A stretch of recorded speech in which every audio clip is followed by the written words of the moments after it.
Hello guys. आज हम लोग करने वाले हैं स्टोरी पिजन एट डेब्रेक, जो लिखी गई है बाय अनीता देसाई। अनीता देसाई बहुत ही पॉपुलर राइटर हैं। इनको अपनी राइटिंग के लिए काफ़ी सारे नेशनल अवार्ड भी मिल चुके हैं। हमारी ये स्टोरी स्टार्ट होती है एक ओल्ड कपल से जो दिल्ली शहर में रहते थे, जिनका नाम था mister Amul Basu and miss Otima Basu. Mister Amul Basu की उम्र थी 61 ईयर ओल्ड की और ये एक अस्थमा के मरीज़ थे। अस्थमा की वजह से इनकी हालत इतनी ख़राब थी कि ये कोई भी काम खुद नहीं कर पाते थे। इनका सारा काम इनकी वाइफ को करना पड़ता था। मिस्टर बासु की वाइफ थी मिस ओतिमा और इनकी उम्र थी 56 ईयर ओल्ड की। स्टोरी में ये बताया गया है कि इतनी उम्र होने के बाद भी इनके चेहरे पर कोई भी रिंकल नहीं थे और उनके बालों का कलर ग्रे था। मिस ओतिमा बहुत ही लविंग और केयरिंग लेडी थी। अपने हस्बैंड की तबीयत की उन्हें हमेशा चिंता लगी रहती थी। मिस ओतिमा जितना हो सके उतना अपने हस्बैंड का ध्यान रखती थी। मिस्टर बासु को अस्थमा की बीमारी से पहले रोज़ न्यूज़पेपर पढ़ने की आदत थी, लेकिन अस्थमा की बीमारी के बाद वो अपना न्यूज़पेपर तक खुद नहीं पढ़ पाते थे। मिस ओतिमा अपने हस्बैंड को न्यूज़पेपर तक खुद पढ़कर सुनाया करती थी। एक दिन मिस ओतिमा न्यूज़पेपर पढ़ रही थी। उन्होंने काफ़ी सारी न्यूज़ पढ़कर अपने हस्बैंड को बताई।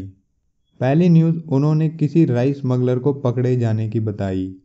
इसके बाद उन्होंने न्यूज़ पढ़ी कि कौन कौन सी मूवी आसपास चल रही हैं और फिर उन्होंने अपने हस्बैंड को फिल्मफेयर के अवार्ड के विनर के नाम न्यूज़पेपर से पढ़कर बताए। लेकिन मिस्टर बासु को ये सारी न्यूज़ बहुत ही इरिटेटिंग लग रही थी और एंड में न्यूज़ पढ़ते पढ़ते मिस ओतिमा ने अपने हस्बैंड को न्यूज़ बताई, जिसे सुनकर वो थोड़ा घबरा गए। वो न्यूज़ ये थी कि आज पूरी रात उनके एरिया में लाइट का कट लगने वाला था। न्यूज़पेपर से सारी खबरें पढ़ने के बाद मिस ओतिमा ने मिस्टर बासु को अपने बेटे का आया हुआ लेटर पढ़कर सुनाया। स्टोरी में उनके बेटे का नाम कहीं भी मेंशन नहीं किया गया है।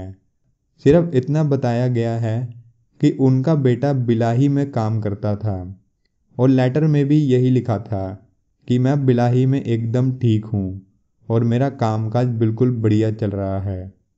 ये खबर सुनने के बाद मिस्टर बासु इलेक्ट्रिसिटी वाली न्यूज़ के बारे में सोचने लगे। अब मिस्टर बासु पहले ही अस्थमा के मरीज़ थे और वो अक्सर छोटी छोटी बातों पर बहुत ही ज़्यादा टेंशन में आ जाया करते थे।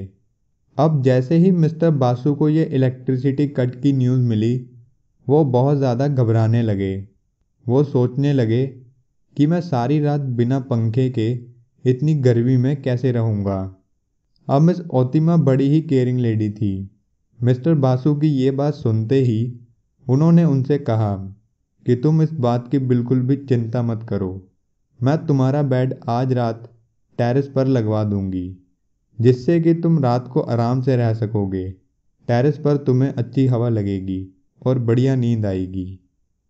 मिस ओतिमा अब खुद अकेली अपने हस्बैंड को और अपने हस्बैंड के बेड को टेरेस पर नहीं ले जा सकती थी, तो इस काम के लिए उन्होंने अपने पड़ोस में से एक लड़के को बुलाया जिसका नाम था बुल्लू, और उसकी मदद से ही मिस ओतिमा अपने हस्बैंड को और अपने हस्बैंड के बेड को टेरेस पर ले जा पाई। जब बेड टेरेस पर पहुंचा तो मिस ओतिमा ने बेड पर बहुत सारे पिलोज और अच्छे गद्दे लगा दिए ताकि मिस्टर बासु को रात को सोने में कोई प्रॉब्लम ना आए। लेकिन मिस ओतिमा की सारी मेहनत बेकार गई, क्योंकि रात के वक्त मिस्टर बासु को टेरेस पर बिल्कुल भी अच्छी नींद नहीं आई और बड़ी मुश्किल से उन्होंने रात टेरेस पर बिताई। कुछ वक्त में सुबह हो गई और मिस्टर बासु ने अपनी वाइफ से कहा कि वो उनके लिए एक गिलास ठंडा पानी ले आए। और जैसे ही मिस ओतिमा नीचे अपने घर में पानी लेने गई तो उन्होंने देखा कि उनके घर पर लाइट वापस आ गई थी। लाइट को देखते ही वो ये खबर मिस्टर बासु को देने के लिए फटाफट ऊपर गई और उन्होंने मिस्टर बासु से कहा कि चलो अब तुम नीचे चलकर आराम कर लो, लाइट वापस आ गई है। लेकिन मिस्टर बासु ने कहा कि नहीं, अभी मुझे यहाँ थोड़ी ठंडी हवा लग रही है और तुम एक काम करो कि मुझे यहीं पर अकेला छोड़ दो।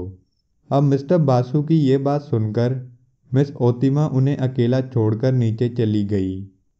अब आ जाता है हमारी स्टोरी का एंड, जिसमें मिस ओतिमा कुछ देर बाद अपने हस्बैंड को टेरेस पर देखने जाती हैं और उन्हें अपने हस्बैंड बड़ी ही अजीब हालत में मिलते हैं। मिस ओतिमा देखती हैं कि मिस्टर बासु का मुंह खुला हुआ है और उनकी आंखों में भी कोई मूवमेंट नहीं हो रही होती। एक तरह से राइटर हमें यहाँ पर यह कहना चाहता है कि मिस्टर बासु की उस वक्त डेथ हो चुकी थी और उसी वक्त एक ग्रुप ऑफ पिजन वहाँ से आसमान की तरफ उड़ान भरता है और देखते ही देखते वो अचानक से गायब हो जाता है। और एंड में ये पिजन वाली लाइन लिखने का राइटर का ये मतलब था कि जैसे पिजन आसमान में उड़ते उड़ते गायब हो गए, उसी तरह मिस्टर बासु का सोल उनकी बॉडी से निकलकर हेवन की तरफ जा रहा था। और यहीं पर हमारी ये स्टोरी एंड हो जाती है। वीडियो अच्छी लगे तो चैनल को लाइक शेयर एंड सब्सक्राइब ज़रूर करें। वीडियो देखने के लिए थैंक यू।